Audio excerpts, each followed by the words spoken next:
నమస్కారం. ఇది సంగతికి స్వాగతం. భూ విలయం తీరని విషాదం మిగిల్చింది. పాకిస్తాన్, ఆఫ్ఘనిస్తాన్లోని ప్రభావిత ప్రాంతాలు శిథిల చిత్రంగా మారాయి. భారం మోసే భూమాతే ప్రాణాలు బలి తీసుకుంటుంటే ఏం చెయ్యాలో తెలియక దిక్కులేని వారిగా మిగిలారు. భూకంపం మిగిల్చిన విధ్వంసంతో రెండు దేశాల్లోనూ నేలమట్టమైన భవనాలు, అయిన వారిని కోల్పోయిన బంధువుల ఆర్తనాదాలతో ప్రభావిత ప్రాంతాల్లో విషాదం రాజ్యమేలుతోంది. అంతర్గత కలహాలతో అల్లాడుతున్న ఈ దేశాలను భూప్రకోపం ఆర్థికంగా చితికిపోయేలా చేసింది. మన వరకు భూకంపం నామమాత్రంగా ఆస్తి, ప్రాణనష్టమే మిగిల్చడం వల్ల భారత్ ఊపిరి పీల్చుకుంది. అసలు వరుస భూకంపాలు పాకిస్తాన్, ఆఫ్ఘనిస్తాన్లపైనే ఎందుకు పంజా విసురుతున్నాయి? భౌగోళిక కారణాలేంటి? భూప్రకోపం నుంచి భారత్కు ఉన్న ముప్పు ఎంత?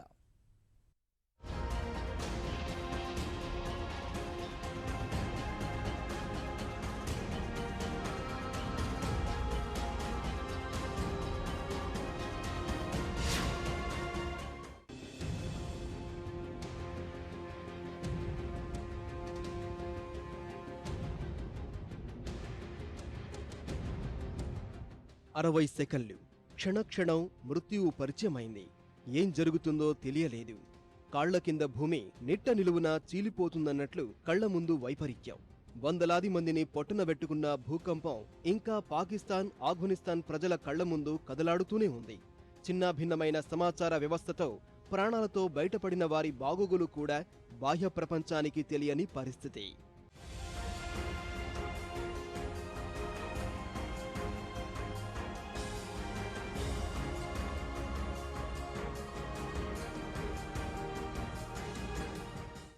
పాకిస్తాన్, ఆఫ్ఘనిస్తాన్ భూకంప ప్రభావిత ప్రాంతాల్లో ఎక్కడ చూసినా శిథిల భవనాలు, చితికిపోయిన బ్రతుకులే. ప్రకృతి వైపరీత్యం ధాటికి దిక్కులేని వారిగా మిగిలిన అభాగ్యుల ఆక్రందనలే మిన్నండుతున్నాయి. పొడిమి ఆగ్రహం నుంచి బతికి బయటపడి సాయం కోసం అలమటిస్తున్న ఆవేదనభరిత దృశ్యాలు కళ్లు చెమర్చేలా చేస్తున్నాయి.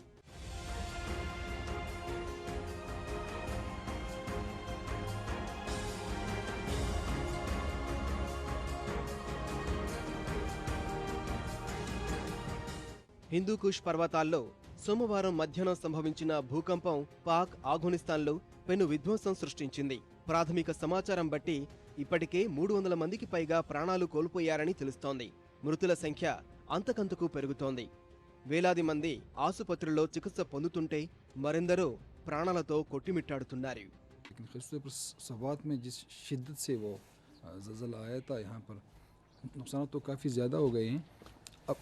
अभी जहाँ पर मैं मौजूद हूँ ये मंगौर सिटी का मोहल्ला जुलू खेल और जो दूसरा मोहल्ला है मोहल्ला वज़ीर माल साहब, मोहल्ला मलखान, यहाँ पर जो स्लम हाउसेस थे वो तो सारे के सारे 100% डैमेजेस है अंदर से. ఇప్పటికే తీవ్రవాదం, అగ్రరాజ్యాల ఆధిపత్య పోరులో నలిగిపోతూ చితికిపోయిన పాక్, ఆఫ్ఘనిస్తాన్లను భూ విలయం మరింత కుంగదీసింది. ప్రధానంగా దాయాది దేశం భూకంప విధ్వంసానికి ప్రతిరూపంగా నిలిచింది. పెషావర్ ప్రావిన్సులోని ఖైబర్ పఖ్తూన్ఖ్వా నామరూపాలు లేకుండా దెబ్బతిన్నాయి. చిత్రల్, షాంగ్లా, దిర్, బునర్ జిల్లాల్లో నష్టం తీవ్రంగా ఉంది. గిరిజన నివాసాల్లో వందలాది మంది విగత జీవులుగా మిగిలారు. అనేక మంది శిథిలాల్లోనే చిక్కుకొని ఉన్నారు.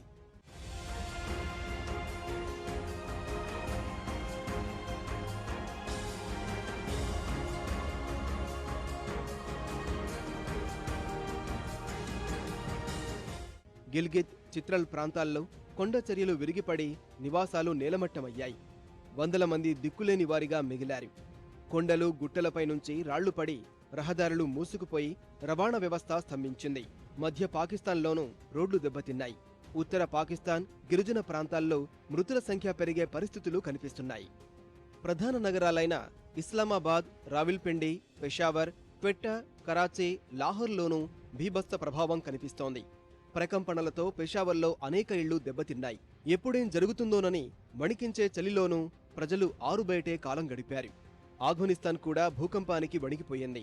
తాలిబన్ల అరాచకాలతో తీవ్రంగా దెబ్బతిన్న ఈ దేశాన్ని ప్రకృతి ప్రకోపం మరింత గాయపరిచింది. ఈశాన్య ఆఫ్ఘన్లోని జర్ము ప్రాంతంలో భూమికి 213.5 కిలోమీటర్ల లోతులో భూకంప కేంద్రం కేంద్రీకృతమైంది. 14 ప్రావిన్సుల్లోని 103 జిల్లాల్లో భీభత్సం స్పష్టంగా కనిపించింది. మొత్తం 4000కు పైగా ఇళ్లు పూర్తిగా ధ్వంసమైనట్లు అధికారిక లెక్కలే చెబుతున్నప్పటికీ ఇది రెట్టింపు ఉండనుంది. తఖర్ ప్రావిన్స్ రాజధాని తలోఖాన్లోని ఓ పాఠశాలల్లో భూకంప భయంతో జరిగిన తొక్కిసలాట ప్రతి ఒక్కరి హృదయాన్ని కలిచివేస్తోంది. ఈ దుర్ఘటనలో చనిపోయిన విద్యార్థుల కుటుంబాల ఆవేదన వర్ణనాతీతంగా మారింది. చికిత్స పొందుతున్న విద్యార్థుల కోసం వేచి చూస్తున్న తల్లిదండ్రుల రోదనలతో ఆసుపత్రి పరిసరాల్లో విషాదం అలుముకుంది. మారుమూల కునార్ ప్రావిన్స్లో భూకంపం ధాటికి పదుల సంఖ్యలో ప్రాణాలు విడిచారు. వేలాది ఇళ్లు నేలమట్టమయ్యాయి. భూకంపానికి భారీ వర్షం తోడై కొండ చర్యలు నేలకొరిగి తీవ్ర నష్టం వాటిల్లింది. బదక్షాన్ ప్రావిన్సులోనూ విధ్వంస ఛాయలు అలుముకున్నాయి. 27 జిల్లాల్లోనే వేలాది ఇళ్లు నేలమట్టం కాగా అనేక మంది విగత జీవులుగా మిగిలారు.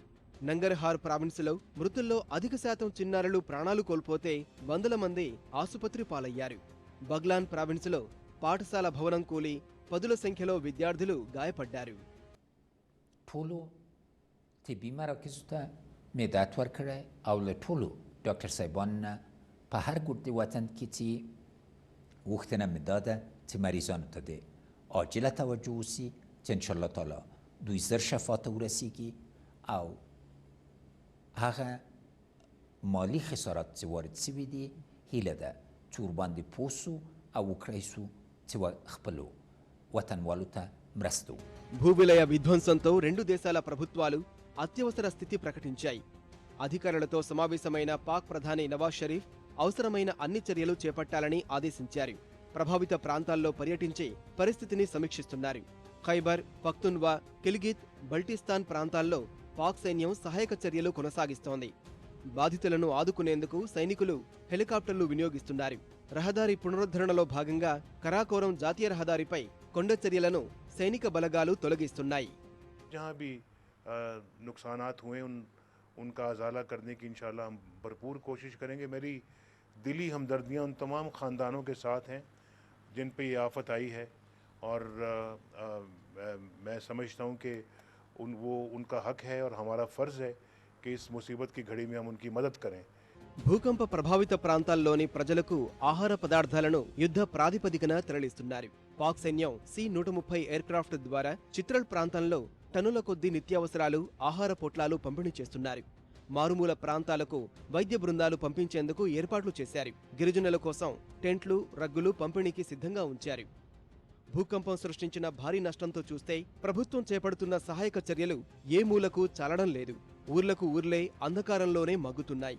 సమాచార వ్యవస్థ లేక కనీసం తమ బాధ ఇదని కూడా చెప్పుకోలేని దుస్థితిలో అల్లాడుతున్నాయి. పాక్ ప్రభుత్వం చేస్తున్న సహాయం సరిపోక బాధితులు ఇంకా ఆకలితోనే అలమటిస్తున్నారు. గిరిజన ప్రాంతాల్లో పరిస్థితులు మరీ అధ్వాన్నం. ప్రధానంగా ఆఫ్ఘనిస్తాన్లోని తాలిబాన్ ప్రభావిత ప్రాంతాల్లోని జనాలకు సహాయక చర్యలు అందడం లేదు. కొండ కోనలతో కూడిన ఈ ప్రాంతాల్లో సహాయక చర్యలు చేపట్టడం కష్టంగా మారింది. భూకంపం భారత్లోనూ ప్రభావం చూపింది. ఉత్తర భారతమంతటా ప్రకంపనలు వ్యాపించాయి. ఢిల్లీలో ప్రజలు ఇళ్లు వదిలి బయటకు పరుగులు తీశారు. జమ్మూ కాశ్మీర్లో 2 గుండెపోటుతో మరణించారు. ఉత్తరప్రదేశ్లోని కిరాట్పూర్లో నిర్మాణంలో ఉన్న భవంతి మెట్లు కూలి ఓ వ్యక్తి మరణించాడు. ప్రకంపనల సమయంలో రైళ్లు నిలిచిపోయాయి. పంజాబ్, హర్యానా, ఉత్తరాఖండ్, రాజస్థాన్ కార్యాలయాలు, ఆసుపత్రులు, సినిమా హాళ్ల నుంచి ప్రజలు ఒక్కసారిగా బయటకు పరుగులు తీశారు. ఉత్తరాఖండ్లోని అనేక ఇళ్లకు బీటలు వారాయి. ముస్సోరీ, డెహ్రాడూన్, హరిద్వార్, ఋషికేశ్ తదితర ప్రాంతాల్లోనూ భూమి కంపించింది. పరిస్థితి చూసి చలించిన మన ప్రధాని పాక్ ఆఫ్ఘనిస్తాన్లో భూకంపంలో చనిపోయిన మృతులకు సంతాపం తెలపడమే కాక 2 దేశాలకు అండగా ఉంటామని ప్రకటించారు. అన్ని విధాలుగా సహాయం చేస్తామని హామీ ఇచ్చారు. ప్రస్తుతం భూకంపం సంభవించిన హిందూకుష్ పర్వత శ్రేణుల వద్ద ఎప్పటినుంచో ఇదే పరిస్థితి. ఆ పరిసర ప్రాంతాలన్నీ ప్రకృతి వైపరీత్యాలకు కేంద్రంగా మారాయి. యురేసియా, ఇండో ఆస్ట్రేలియా భూపలకాల సరిహద్దులకు సమీపంలో ఉండడమే ఇందుకు కారణం. ఈ ప్రాంతంలోనే ఏడాదికి సగటున 4 భూకంపాలు చోటు చేసుకుంటున్నాయని అధ్యయనాలు చెబుతున్నాయి. హిందూకుష్ పర్వతాలకు 60 కిలోమీటర్ల పరిధిలోనే భూకంప కేంద్రం ఉంటోంది. భారత ఖండం మెల్లిగా ఉత్తర దిశకు జరుగుతూ యురేసియా ఖండానికి ఢీకొట్టడం వల్లే హిమాలయ పర్వతాలు టిబెట్ పీఠభూమిపై జరుగుతున్నాయి. ఈ ప్రాంతంలో చోటు చేసుకుంటున్న అన్ని రకాల భూకంప ప్రక్రియలకు ఈ ఢీకొట్టడమే కారణమవుతుందని శాస్త్రవేత్తలు భావిస్తున్నారు.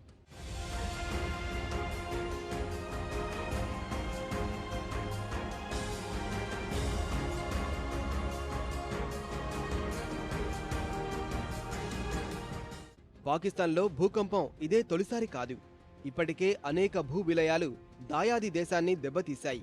10 ఏళ్ల క్రితం 2005లో భూకంపం విధ్వంసం సృష్టించింది. దాదాపు 75,000 మందిని పొట్టునబెట్టుకుంది.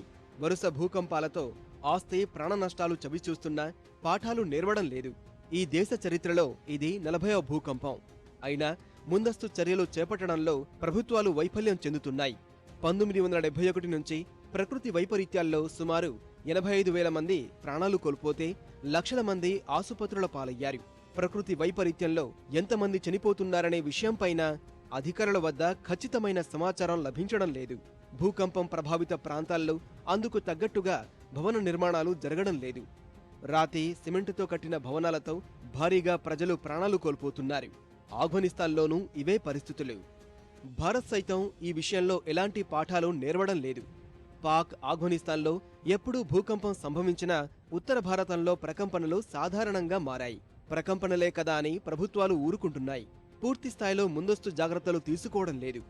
భూకంపాలు సంభవించే పరిధిలో ఉన్న జమ్మూ కాశ్మీర్ ప్రకృతి వైపరీత్య నిర్వహణ విధానానికి సంబంధించిన ముసాయిదా ఇంకా కాగితాలకే పరిమితమైంది.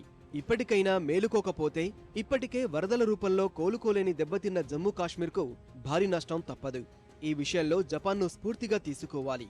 భూకంపాలకు అనుగుణంగా ఆ దేశంలో చేపడుతున్న నిర్మాణాల రీతిలోనే భవంతులు నిర్మించాలి. అప్పుడే ప్రాణ నష్టం తగ్గుతుంది.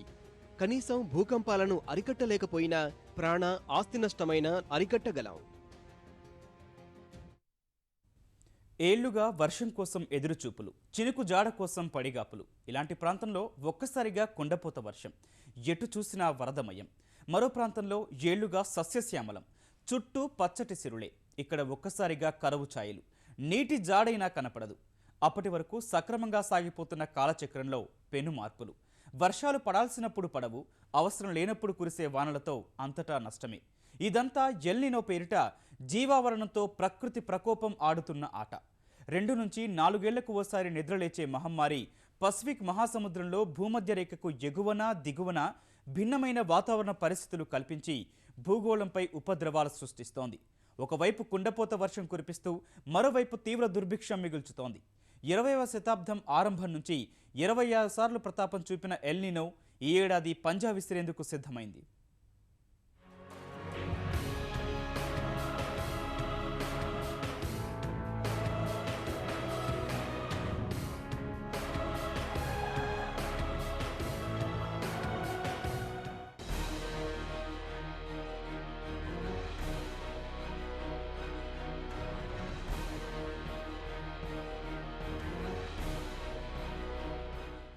ప్రస్తుతం ప్రపంచం ఎదుట 2 సవాళ్లున్నాయి. ఒకటి ఉన్మాదం సృష్టించిన ఐసిస్ అయితే మరొకటి ప్రకృతి సృష్టి ఎల్ నినో.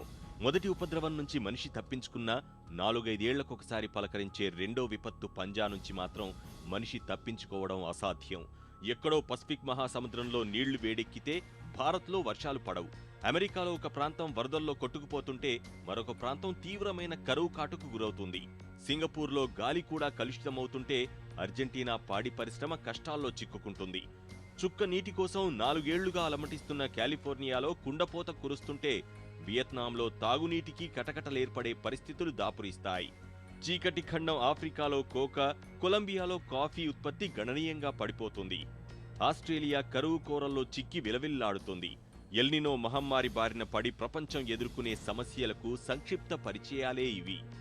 ఈ పేరు చెబితేనే ఆఫ్రికా నుంచి అమెరికా వరకు, భారత్లోని ఓ మారుమూల పల్లెలో కాడిపట్టిన రైతన్న నుంచి అంబానీల వరకు అందరూ వణికిపోవాల్సిందే. శాస్త్రీయంగా అందరికీ ఎల్ నినో గురించి తెలియకున్నా ఎల్ నినో కాటు ఎంత భయంకరంగా ఉంటుందో ప్రతి ఒక్కరికీ ఎరుకే.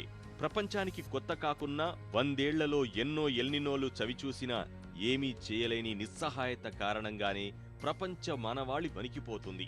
1950 నుంచి ఇప్పటి వరకు 3 అతి భయంకరమైన ఎల్ నినోల బారిన పడ్డ ప్రపంచాన్ని ప్రస్తుతం అంతకు మించిన ఎల్ నినో చుట్టుముడుతోంది. క్రమక్రమంగా భూగోళంపై తన ప్రతాపం చూపిస్తోంది. ప్రపంచాన్ని ప్రస్తుతం ఎల్ నినో కుదిపేస్తోంది. భూమధ్యరేఖ ప్రాంతంలో పసిఫిక్ మహాసముద్రం వేడెక్కడాన్ని ఎల్ నినోగా పరిగణిస్తారు. సాధారణంగా సూర్యరశ్మి కారణంగా వేడెక్కే సముద్ర జలాలను వ్యాపార పవనాలు పశ్చిమ దిశకు తరలిస్తాయి. వ్యాపార పవనాలు బలహీనపడితే వేడెక్కిన జలాలు అక్కడే నిలిచిపోతాయి. ఫలితంగా సాగరానికి ఎగువ వాతావరణంలో ప్రతిచర్యకు దారితీస్తుంది. ఈ నెల మొదటి వారంలో మధ్య పసిఫిక్లో ఒక భాగంలో ఉష్ణోగ్రతలు సాధారణం కంటే 2.4 డిగ్రీలు అధికంగా నమోదయ్యాయి. 0.8 డిగ్రీల వైరుధ్యం ఉంటేనే ఎల్నినోగా ఆస్ట్రేలియా వాతావరణ శాఖ పేర్కొంటోంది. అయితే అందుకు 3 రెట్లు ఎక్కువగా ఉష్ణోగ్రతలు నమోదయ్యాయంటే పరిస్థితి ఎంత తీవ్రంగా ఉంటుందో వేరే చెప్పనక్కర్లేదు. గతంలో ఇంత భారీ స్థాయిలో ఎల్నినో 1997-98లో ఏర్పడింది. అప్పట్లో వరదలు, అగ్ని ప్రమాదాలు, కరువు కాటకాల కారణంగా ప్రపంచవ్యాప్తంగా 30,000 మంది మృత్యువాత పడ్డారు. ప్రపంచ ఆర్థిక వ్యవస్థ కుదేలయ్యింది. 6 లక్షల కోట్ల రూపాయల ఆస్తి నష్టం జరిగింది. 1918-19లోనూ ఇలాంటి శక్తివంతమైన ఎల్నినోను భారత్ చవిచూసింది. దేశంలో విపరీతమైన కరువు ఛాయలు అలముకున్నాయి. ప్రపంచవ్యాప్తంగా ఫ్లూ మహమ్మారి ఈ సమయంలోనే విజృంభించింది. ఎల్నినో ప్రభావం ఇప్పుడిప్పుడే ప్రపంచంపై కనిపిస్తోంది. వియత్నాంలో ఇప్పటికే 67% మేర జలాశయాల్లో నీటి మట్టాలు పడిపోయాయి. ఈ సీజన్కి ఇబ్బందులు లేకున్నా తదుపరేడాది కాఫీ పంట పండించేందుకు కష్టాలు తప్పేలా లేవు. ఎక్కువసార్లు ఎల్నినో బారిన పడ్డ దేశం ఆస్ట్రేలియా. గత 115 ఏళ్లలో 26 ఎల్నినోలు ప్రపంచాన్ని చుట్టుముడితే అందులో సుమారు 17 ఆసిస్ను తాకాయి. ఆ నేపథ్యంలో చూస్తే ఈసారి కూడా ఆస్ట్రేలియాకు కరువు ముప్పు తప్పేలా లేదు. ఎల్నినో పరిస్థితుల కారణంగా ఇండోనేషియాలోని అనేక ప్రాంతాల్లో కార్చిచ్చు చెలరేగుతోంది. విషపూరిత వాయువులు సింగపూర్ చేరి అక్కడ పీల్చే గాలి కలుషితం చేస్తున్నాయి. ఇప్పటికే సింగపూర్లో గాలి నాణ్యత అనారోగ్యకర స్థాయికి పడిపోయింది. ఎల్నినో కారణంగా వర్షాభావ పరిస్థితులు ఏర్పడి పరిస్థితి చేయి దాటిపోయేలా ఉంది. ఇప్పటివరకు ఇండోనేషియాలో సుమారు 130,000 మందిపై పొగ ప్రభావం స్పష్టంగా కనిపిస్తోంది. సుమత్రా, బోర్నియా, న్యూగినియా ప్రాంతాల్లోని వర్షాధార అడవుల్లో చెలరేగుతున్న దావానలం కారణంగానే ఈ పరిస్థితి తలెత్తింది. దక్షిణ సుమత్రా, జావాల్లోని కాఫీ, కోకా పంటలపై ఎల్నినో ప్రభావం స్పష్టంగా కనిపిస్తోంది. ఫ్లోరిడాలో భారీ వర్షాలు తలెత్తి తేమ పరిస్థితులు ఏర్పడి నారింజ పంటకు తెగుళ్లు సోకి దిగుబడిపై ప్రభావం పడే సూచనలున్నాయి. ప్రస్తుత సీజన్లో 52 ఏళ్లలోనే చూడని రీతిలో రైతులు 52% మేర దిగుబడి కోల్పోయే ప్రమాదం ఉన్నట్లు అంచనా. జలచరాలపై కూడా ఎల్నినో తీవ్ర ప్రభావం చూపుతోంది. శీతల జలాల్లో నివసించే చేపలు ఉత్తర దిక్కుకు మరింత లోతైన జలాల్లోకి వెళ్తున్నాయి. మిగిలిన మత్స్య సంపద కూడా చెల్లాచెదరవుతోంది. వీటిపై ఆధారపడి జీవించే పక్షులు బతుకు జీవుడా అంటూ ఇతర ప్రాంతాలకు వలసపోతున్నాయి. అమెరికాలో పూర్తి స్థాయిలో ఇంకా ఎల్నినో ప్రభావం కనిపించడం లేదు. వచ్చే ఫిబ్రవరి నాటికి ప్రభావం పూర్తిగా కనిపిస్తుంది. తుపాన్లు ఉత్తర దిశగా కదులుతున్నాయి. కాబట్టి కొన్ని ప్రాంతాల్లో కుండపోత తప్పేలా లేదు. కాలిఫోర్నియా నుంచి ఫ్లోరిడా వరకు వరదలు రానున్నాయి. భారత్లో ఎల్నినో ప్రభావం కొట్టొచ్చినట్లు కనిపిస్తోంది. ఇప్పటికే దేశంలోని అనేక ప్రాంతాలు సాధారణ వర్షపాతం కంటే 20-60% తక్కువ వర్షపాతాన్ని చవిచూశాయి. ఎన్నో చోట్ల పంటలకు సరిపడ నీరు దొరక్క ఎండిపోతున్నాయి. దేశంలో ఇప్పటికీ ఎన్నో కోట్ల మంది ఆధారపడి ఉన్న వ్యవసాయ రంగాన్ని సంక్షోభంలోకి నెడుతున్న ఎల్నినో దేశ ఆర్థిక వ్యవస్థపై కూడా తీవ్ర ప్రభావం చూపనుంది. నైరుతి రుతుపవన ప్రభావాన్ని కుదించిన ఈ మహమ్మారి ఈశాన్య రుతుపవనాలపై కూడా ప్రభావం చూపుతోంది. కొన్ని ప్రాంతాల్లో అకాల వర్షాలు చేతికొచ్చిన పంటను ముంచేస్తుంటే ఇంకొన్ని ప్రాంతాల్లో ఆకాశం వైపు ఆశగా చూస్తున్న రైతన్నకు ఎదురుచూపులే మిగుల్చుతోంది ఎల్నినో. ఈ సంవత్సరం ఎల్నినో యొక్క ప్రభావం చాలా ఎక్కువగా ఉంది. నైరుతి ఋతుపవనాల మీద చాలా ఎక్కువగా ఉంది. ప్రస్తుతం ఈశాన్య ఋతుపవనాలు కూడా ఇంకా ఆన్సెట్ అవ్వలేదు. ప్రస్తుతం గత 3-4 వారాలుగా అయితే చాలా తక్కువ వర్షపాతం నమోదైంది ఈ సీజన్లో. అంటే 1 అక్టోబర్ నుంచి ప్రాక్టికల్లీ రెయిన్స్ ఏమి లేవు. ప్రస్తుతం ఈ ఈశాన్య ఋతుపవనాలు 1-2 రోజుల్లో ప్రవేశించే అవకాశం ఉంది. కాబట్టి కొద్దిగా ఇప్పటి నుంచి ఏదైనా లో ప్రెషర్స్ లేకపోతే డిప్రెషన్స్ ఫార్మ్ అయితే పరిస్థితి కొంచెం అనుకూలంగా తయారవుతుంది. వాస్తవానికి ఈ ఎల్నినో అనేది ఈక్వెడార్, పెరూ తీరంలో మత్స్యకారులు ఉపయోగించే పదం. స్పానిష్ భాషలో దాని అర్థం బాలయేసు. ఏటా సాధారణంగా క్రిస్మస్ సమయానికి కొద్ది వారాల పాటు సముద్రంలో ఉండే వేడి వాతావరణానికి సంబంధించి ఈ మాట వాడుతుంటారు. కాలక్రమేణా అది కొన్నిసార్లు మే, జూన్లకు విస్తరించడం ప్రారంభమైంది. భారీ వాతావరణ మార్పులకు కారణమవడం మొదలుపెట్టింది. 1980, 1990ల నుంచి వాతావరణ పరిస్థితుల్లో అదో భాగంగా మారింది. అయితే ఈ మధ్య శాస్త్రవేత్తల అంచనాలకు అందని విధంగా ఎల్నినో ప్రభావం చూపిస్తోంది. టెంపరేచర్స్లో ఒక ఆర్డర్లీగా వస్తే పర్వాలేదు. ఆర్డర్లీ అదుపు తప్పి ఆ క్రమ పద్ధతిని తప్పించుకొని వస్తున్నటువంటి నేపథ్యంలోనే ఈ ఓషనిక్ సర్క్యులేషన్స్లో తేడా వస్తుంది.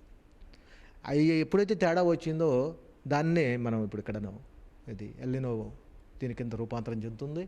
సాధారణంగా ఈ ఎల్నినో 2 నుంచి 7 సంవత్సరాలకోసారి వస్తుంటుంది. సముద్ర ఉష్ణోగ్రతలను బట్టి 12 నుంచి 18 నెలల వరకు ఆ ప్రభావం కొనసాగుతుంది. 1980 నుంచి మన దేశంపైన ఇది క్రమం తప్పకుండా ప్రతాపం చూపిస్తూనే ఉంది. పసిఫిక్ తూర్పు తీరంలో సముద్ర ఉపరితల జలాల్ని వేడెక్కించడం ద్వారా ఎల్నినో ప్రభావం మొదలవుతుంది. క్రమంగా అన్ని సముద్రాలకు వ్యాపిస్తుంది. పసిఫిక్ను ఆనుకొని ఉన్న బంగాళాఖాతం, హిందూ మహాసముద్రం, అరేబియా సముద్రం పైన ఎల్నినో ప్రభావం చూపిస్తుంది. హిందూ మహాసముద్రం, బంగాళాఖాతం, అరేబియా సముద్రాల మీదుగా మన దేశంపైకి రావాల్సిన రుతుపవనాలు బలహీనంగా మారుతాయి. అధిక తేమను తీసుకురావాల్సిన రుతుపవనాల్ని సముద్ర ఉష్ణోగ్రతలు అడ్డుకుంటాయి. నైరుతి దిశ నుంచి రావాల్సిన గాలులను నిరోధించడం సహా గాలుల దిశనే మార్చేసి మయన్మార్, థాయిలాండ్ దేశాల వైపు మళ్లిస్తాయి. ఫలితంగా మన దేశంలో కురవాల్సిన వానలు ఇతర దేశాల వైపు లేదంటే సముద్రాల వైపు తరలించుకుపోతాయి. మన దేశంలో తీవ్ర దుర్భిక్ష పరిస్థితులు ఏర్పడడానికి కారణమవుతాయి. సముద్ర ఉష్ణోగ్రతలు క్రమంగా పెరగడం వల్ల అల్పపీడనాలకు బదులు అధిక పీడనాలు ఏర్పడే అవకాశం ఉంది. అధిక పీడనాలు ఏర్పడడం వల్ల వర్షాభావ పరిస్థితులు తలెత్తే అవకాశం ఉంటుంది. అన్ని ప్రాంతాల్లోనూ విస్తారంగా వర్షాలు కురిసే అవకాశం ఉండదు. అయితే అతివృష్టి లేదంటే అనావృష్టి పరిస్థితులు తలెత్తుతుంటాయి. ఒకే చోట భారీ వర్షం నమోదవటం లేదంటే వర్షం కురవకపోవటం జరుగుతుంటుంది. ప్రస్తుతం ప్రపంచం మరోసారి అదే పెనుముప్పు ముంగిట నిలిచింది. ఇప్పుడిప్పుడే ప్రభావం చూపడం మొదలుపెట్టిన ఈ మహమ్మారి వచ్చే ఏడాది కాలంలో తీవ్ర రూపం దాల్చనుంది. తీవ్రమైన దుర్భిక్ష పరిస్థితులు ఆధునిక మానవుణ్ణి చుట్టుముట్టనున్నాయి. ఈ సమస్యల నుంచి మనిషి బయటపడాలంటే ఆహార భద్రత ఒక్కటే మార్గం. ఈ అంశంపై ప్రతి ఒక్కరూ దృష్టి సారించాలి. లేకుంటే చరిత్రలోనే అతిపెద్ద ఎల్నినోగా భావిస్తున్న ప్రస్తుత ఎల్నినో ధాటికి ఆకలి మంటలు ప్రపంచాన్ని చుట్టుముట్టే ప్రమాదం ఉంది. ఇది సంగతి. మరిన్ని విభిన్న అంశాలతో మరో ఇది సంగతిలో మళ్ళీ కలుద్దాం. నమస్కారం.